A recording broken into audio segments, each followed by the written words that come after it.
இந்த வீடியோவில் 7th standard term 3ல பேஜ் நம்பர் 30ல் இருக்க ட்ரை திஸ்க்கான ஆன்சர்ஸ் பார்க்க போகிறோம். Convert the following percentage as fraction. பர்சன்டேஜில் கொடுத்துருக்கிறத ஃப்ராக்ஷனாக மாற்ற சொல்லியிருக்காங்க. இப்போ ஃபஸ்ட் சம் வந்து 50% நமக்கு தெரியும். இப்படி சிம்பிள் கொடுத்தாலே என்ன அர்த்தம்? இது ஃப்ராக்ஷனில் அவுட் ஆஃப் 100க்கு 15 இல்லைங்களா? பர்சன்டேஜ்னாலே 100க்கு 50. இப்போ இதை வந்து சிம்பிளிஃபை பண்ண முடியுதான்னு பார்க்கலாம். இப்போ ரெண்டையுமே என்ன பண்ணலாம்? 50 டேபிள்ஸில் டிவைட் பண்ணலாம். 50 ones are 50, 50 twos are 100. Therefore, the fractional value is 1/2. இப்போ அதே மாதிரி 75% அப்படின்னு என்ன அர்த்தம்? 75/100. இது பர்சன்டேஜ், அதை ஃப்ராக்ஷனாக எழுதிட்டோம். பர்சன்டேஜ்னாலே 100க்குன்னு அர்த்தம். அப்போ 100க்கு 75 ஃப்ராக்ஷனாக எழுதிட்டோம். இதை சிம்பிளிஃபை பண்ண முடியுதான்னு பார்க்கலாம். 75ம் 100 வந்து 25 டேபிள்ஸில் போகும்.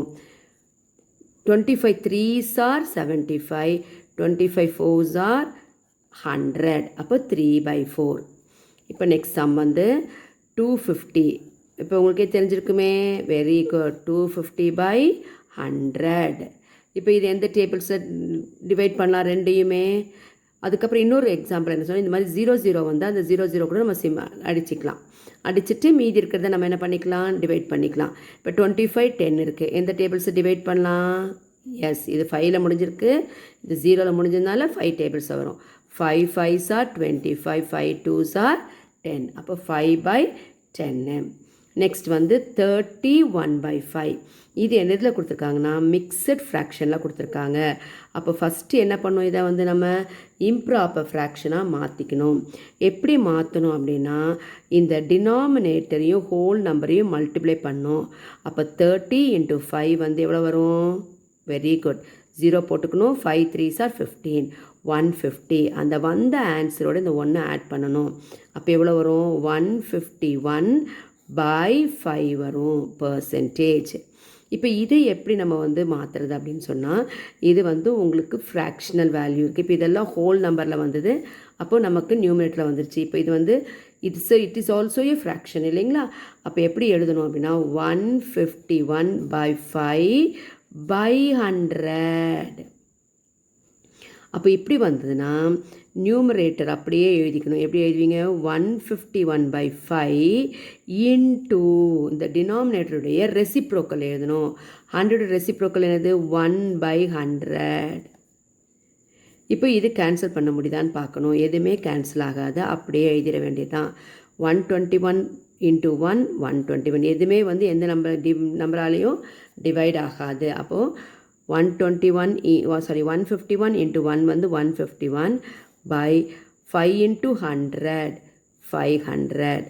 அப்போது 31/5% is nothing but 151/500. ஸோ இப்போ இந்த சம் போடலாம். 7/20. இது வந்து டைரெக்டாகவே நமக்கு வந்து ப்ராப்பர் ஃப்ராக்ஷன் தான். அப்போ 7/20/100. அப்போ எப்படி ஆகும்? 7/20 இன்ட்டு இதுக்கு ரெசிப்ரோக்கல் எழுதணும்.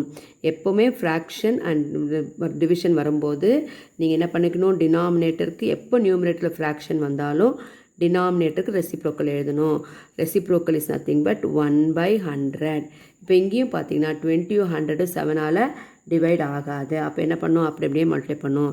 7 1s are 7/20 100s. எத்தனை 0 இருக்குது பாருங்கள்? 3 0 போட்டுட்டு 2 1s are 2. அப்போ 20 × 100 வந்து 2000. 7/2000. இப்போ லாஸ்ட் சம்மு 90%.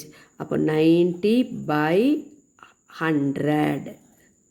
இப்போ இதை சிம்பிளிஃபை பண்ணால் இந்த லாஸ்ட் 2 0 அடிச்சிக்கலாம். இல்லாட்டி என்ன பண்ணலாம்? 10 டேபிள்ஸை கூட டிவைட் பண்ணிக்கலாம். 90ல் எத்தனை 10s இருக்குது? 9 10s are 90. 100ல் எத்தனை 10s இருக்குது? 10s. அப்போ 9/10. இப்படி 10ஆல் டிவைட் பண்ணியும் போடலாம். இல்லை லாஸ்ட்டில் இங்கே ஒரு 0 இங்கே ஒரு 0 இருந்தால் நியூமரேட்டர்லையும் டினாமினேட்டர்லையும் சேம் நம்பர் ஆஃப் ஜீரோஸ் இருந்தால் அதை அடிச்சிட்டோன்னா மீதி இருக்கிறது வந்துடும். அப்போ 9/10. அதே மாதிரி இப்படி இந்த மாதிரி இம்ப்ராப்பர் ஃப்ராக்ஷனாக வந்தால் மிக்சட் ஃப்ராக்ஷனாக எழுதிக்கலாம். பட் இங்கே எழுத வேண்டிய அவசியம் இல்லை. தேர்ஃபோர் தேர்ட் சம்முக்கு வந்து 5/2ன்னு வச்சுக்கலாம். 6th சம் வந்து 9/10. தேங்க்யூ.